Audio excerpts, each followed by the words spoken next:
இப்போ பார்த்தீங்கன்னா fried rice தான் செய்ய போகிறேன். அதுக்கு பீன்ஸு, ஒரு சின்ன கேரட், 2 வெங்காயம் இது நறுக்கிக்கலாம். சாப்பர்லேயே 2 கட் பண்ணி கழுவி போட்டு சாப்பர்லேயே பண்ணிக்கலாம். பண்ணும்போது எவ்வளோ மெலிசாக வந்துருக்கு பாருங்க. இப்போ கேரட்டையும் பீன்ஸையும் இந்த மாதிரி சாப் பண்ணி எடுத்தாச்சு. இந்த மாதிரி ஒரு வானல் வச்சுக்கலாம். எண்ணெய் ஊற்றிக்கலாம். கடுகு போட்டுக்கலாம். பட்டை மிளகாய் போட்டுக்கலாம். கருவேப்பிலை போட்டுக்கலாம். வெங்காயத்தை வெட்டி வச்சுருக்கோம், அதையும் இது கூட சேர்த்துக்கலாம். இந்த மாதிரி வெங்காயம் வதங்கினதும் கேரட் பீட் சாப்பர் பண்ணி வச்சது இதில் போட்டுக்கலாம்.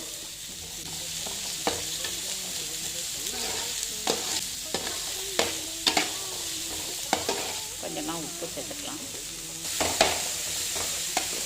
இப்போ இது கூடவே 2 முட்டை சேர்த்துக்கலாம்.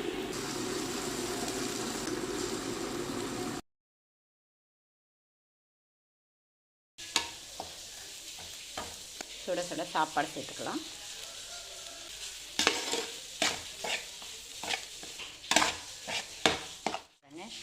இப்போ சுட சுட சிம்பிளாக ஈஸியாக லஞ்ச் பாக்ஸ்க்கு சாப்பாடு ரெடி பண்ணியாச்சு.